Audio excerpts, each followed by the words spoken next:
The Draconid delegation arrived on Earth with fanfare that shook the United Nations Assembly Hall.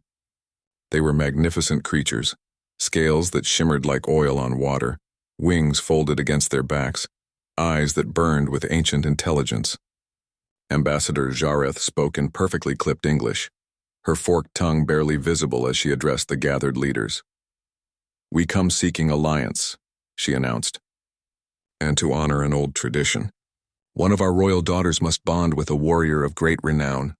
In the back row, Anna Chen, xenobiologist and junior UN attaché, translated the subtext in her notepad. They need a political marriage to seal the deal. The Draconids had technology Earth desperately needed: faster than light travel, medical advances that could cure cancers, energy systems that would end fossil fuel dependence overnight. All they wanted in return was this ceremonial union and a defense pact against the encroaching void swarms that had been consuming planets on the galactic rim. But who could they choose? The world's greatest soldiers were paraded before Princess Scyllaris. Olympic athletes, decorated generals, champions of every martial art. She rejected them all with barely a glance, her nostrils flaring with disappointment. "Where are your true warriors?" she demanded. "Not these one peacocks. Show me someone who has stared into death and laughed." The delegates exchanged uncomfortable glances. Anna watched the dragon princess's tail lash with frustration, and a terrible idea began forming in her mind. "There is one," Anna said quietly. Secretary General Morrison shot her a warning look, but she continued. "Jixon Reeves." The name caused a ripple through the assembly. Even the Draconid's translator implant seemed to stumble over it. "The monster of Manila?" someone whispered. Jixon Reeves had been many things: special forces operative, black ops specialist, the man governments called when problems needed to disappear. Then came the incident in Manila, a hostage situation that went catastrophically wrong. 47 civilians died. Jixon had been following orders, but someone needed to take the fall. He'd spent the last 3 years in a maximum security facility, caged like an animal while the world tried to forget he existed. "That man is a war criminal," Morrison hissed. "That man," Anna replied, "survived things that would break anyone else. If she wants a warrior, she wants him."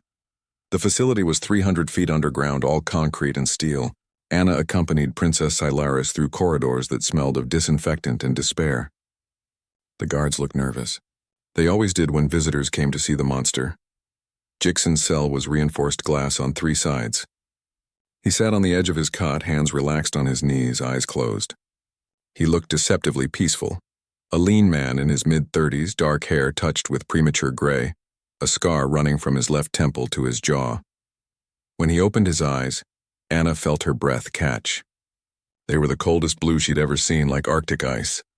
"Visitors," Jixon said, his voice rough from disuse. "What's the occasion?" "Someone finally approved my execution." Princess Scyllaris pressed one clawed hand against the glass. Her pupils dilated, and her scales rippled through a spectrum of colors Anna's briefing had identified as Draconid fascination. "What do you see when you close your eyes, human?" the princess asked. Jixon studied her for a long moment.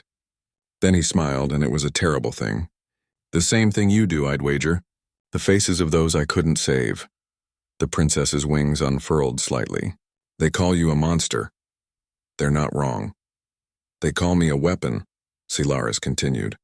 "Bred for war, designed to burn enemies from the sky. Neither of us asked to be what we are." Anna watched the exchange with growing unease. There was something happening here, something the briefings hadn't prepared her for. "Princess," Anna interjected, "perhaps we should—" "Open the cell," Scyllaris commanded. "Absolutely not," the facility commander sputtered, but the princess was already moving, her form blurring. Ancient Draconid strength shattered the electronic locks. The glass cracked, then exploded outward. Guards raised their weapons, but Jixon was faster.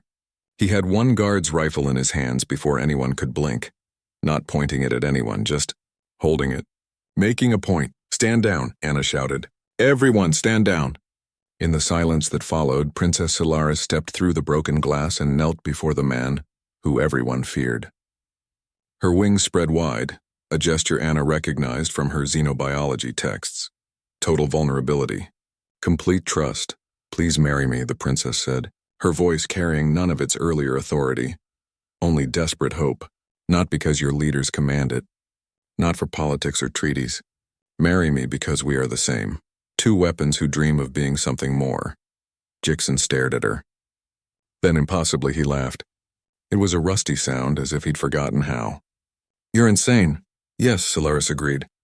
But I am also free. And I can make you free too. My people value strength, yes, but also honor. Whatever you did, whatever they say you are, I see a warrior who carries his scars on the inside. That is the mate I choose.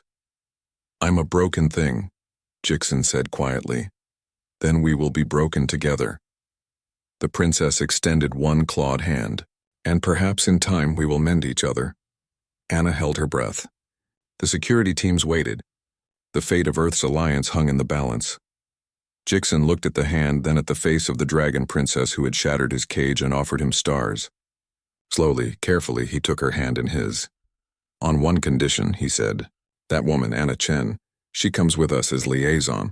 Someone on this planet needs to remember I'm human. Anna's eyes widened. What? But Solaris was already nodding, already smiling with too many teeth. Done.